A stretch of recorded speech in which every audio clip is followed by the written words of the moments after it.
A few weeks back, I made a video detailing what 5 jutsu I'd want to use if said things were possible, and laid out my reasoning for why I chose what I chose. And in this episode, as you can clearly see from the title, we will be doing the opposite. Today, we will be talking about the 5 jutsu that I definitely wouldn't want to be stuck with. Now, obviously jutsu aren't inherent techniques generally, and they need to be learned by the user. But for the sake of this video, we'll just say that these are the 5 worst options if I were stuck with them.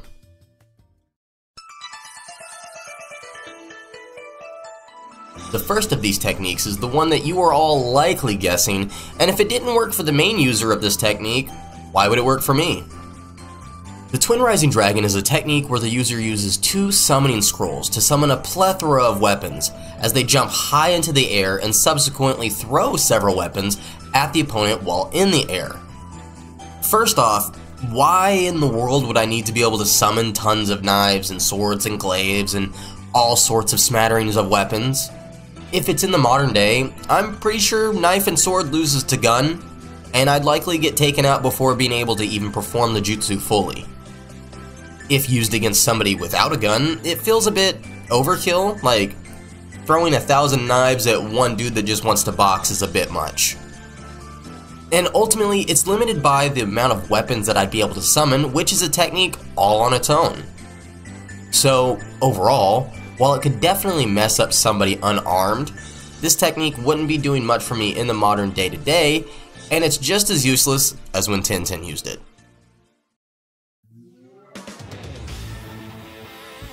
Second on the list is a jutsu that was definitely super flashy and left an impression on fans, but was the catalyst for major concern on the user's body. Requiring at least 3 of the 8 inner gates to be opened, the Hidden Lotus is a technique that allows the user to hit somebody with such force and speed that they're able to juggle their opponent mid-air. This technique usually ends with a punch and a kick combo that slams the users into the ground at such violent velocity that it would surely lead them to King Kai's planet for training. But the problem with this technique is that it's so strenuous on the body, so destructive to the muscles and bones, that it usually is a one-use technique. The user is left unable to stand afterwards, and unless I also had healing ninjutsu that I could perform on myself, healing back to 100% may be impossible depending on how much damage I sustained. So, because of that, the Hidden Lotus, and by proxy, we'll just go ahead and say all of the gates on this list, is going to be my number 2. And if you're enjoying videos like this and you want to see more, don't forget to hit the like button down below for me. Make sure you're subscribed, that way you don't miss when all these videos comes out.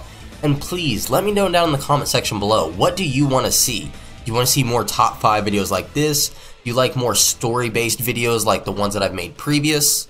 Let me know.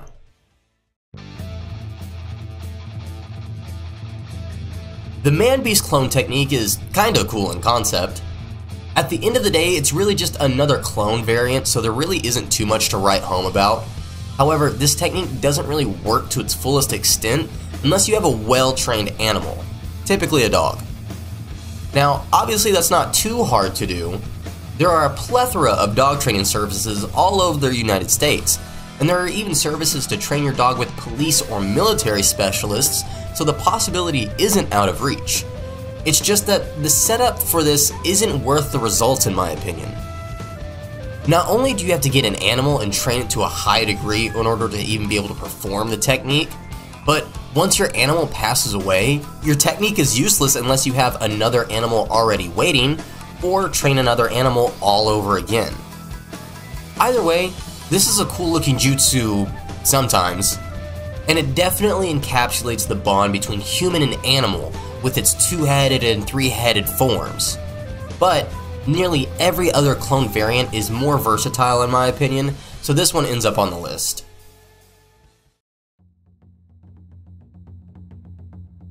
The next one on the list I could actually see having some potential, and actually I think has the best potential from these candidates. However, I myself could not utilize it. Like I've said in previous videos, I'm small boy. I'm small lad. And as such, the human Boulder technique wouldn't really do me any service. Now, the technique itself I don't actually think is too bad. The user spins their body in a forward motion and takes off at a super high speed. But this is obviously predicated on the user's size. The only known users of this technique are of the Akimichi clan. And what is the one thing they all seem to have in common? Go ahead. Oh wait. They're pleasantly plump. I, however, am more stick-shaped. So if I were to use this move, it'd be more like a spinning stick flying at somebody rather than a boulder. Good technique, poor utilization on my part.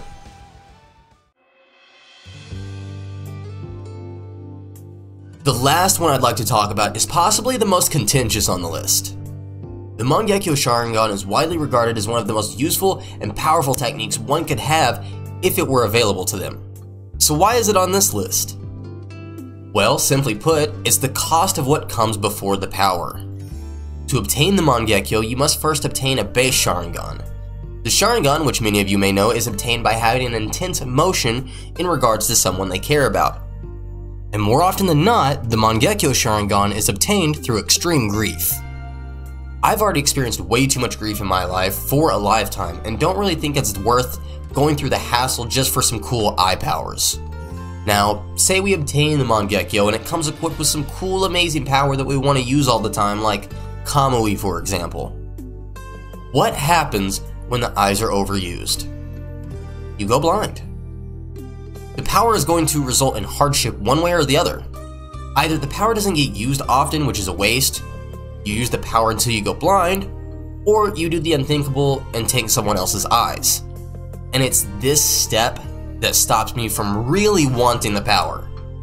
I obviously don't want to go blind, but I also wouldn't want a power that has such a restrictive limit to its uses over my lifespan.